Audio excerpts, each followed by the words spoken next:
Mardi 10 novembre 2023, c'est un plaisir pour moi de vous retrouver ce matin. Aujourd'hui, nous parlerons de la communion comme moyen pour soulager les âmes du purgatoire. Il est vrai que la communion fait du bien à l'âme de la personne qui reçoit le corps du Christ et la rapproche du Seigneur lorsque le communion s'y prépare et communie dans les bonnes dispositions. Mais ce que vous ignorez peut-être, c'est que la communion reçue par un vivant peut également être profitable aux défunts, en ce sens où nous pouvons appliquer les mérites et grâces liées à la Sainte Communion aux âmes du purgatoire.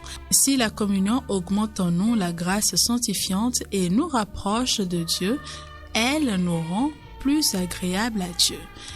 Ainsi, en offrant le corps du Christ reçu à la communion à Dieu pour le soulagement des âmes, nous sommes sûrs d'adoucir le cœur paternel de Dieu envers ces saintes âmes du purgatoire.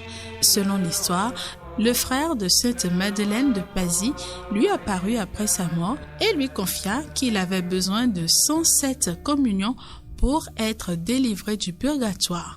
Nous pouvons donc présenter à Jésus le souvenir de ces âmes qui souffrent et qui ne peuvent le voir et le recevoir. Quand nous recevons en nous le divin Fils de Dieu, supplions-le pour nos amis, les âmes du purgatoire.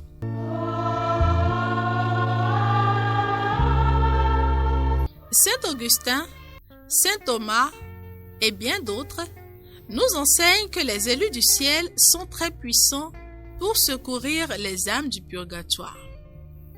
Ansolt, évêque de Poitiers, revenait de Sicile. Une tempête jeta le vaisseau contre une petite île presque déserte.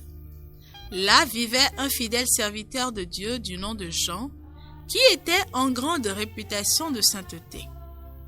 L'évêque se rendit près de lui pour l'interroger sur les choses célestes, surtout sur la gloire qui nous attend au ciel. Après ces conversations, Jean s'informa du pays de l'évêque.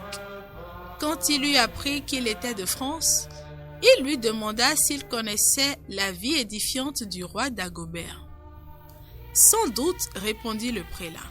« Ignorez-vous, dit-il, que ce prince est passé à une meilleure vie ?» Comme Ansolt hésitait à le croire, le saint lui raconta une vision qu'il avait eue.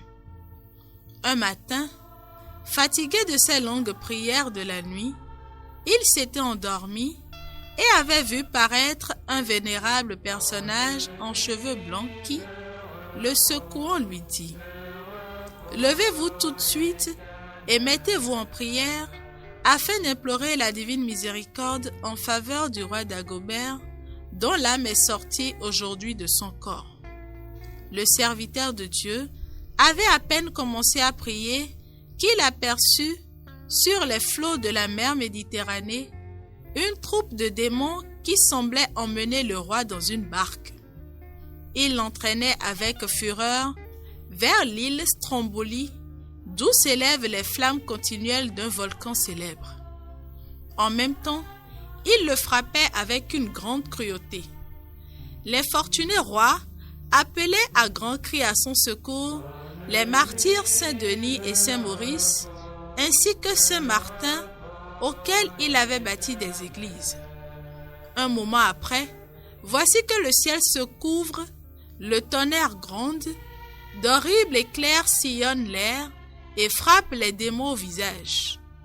Puis, au milieu de la tempête, 3 personnages vêtus de blanc, brillants comme le soleil, se montrent à Dagobert et le regardent avec des marques de compassion. « Oh, qui êtes-vous » dit le roi. « Venez-vous me délivrer ?» Ils lui répondent qu'ils sont Denis, Maurice et Martin, qu'ils accourent à son appel et qu'ils viennent le tirer de son péril pour le conduire au ciel. Aussitôt, ils lèvent contre les démons un bras menaçant, leur arrachent leurs victimes, les mettent en fuite. Après quoi, ils l'embrassent et l'emportent avec eux au ciel. Il est donc très avantageux d'avoir de la dévotion aux saints et de recourir à eux avec confiance. Merci à vous pour votre attention et surtout pour l'intérêt que vous portez à cette émission. N'oubliez pas de prier pour nos amis, les âmes du purgatoire. À demain pour un nouveau numéro de votre émission. Bonne journée. Alleluia.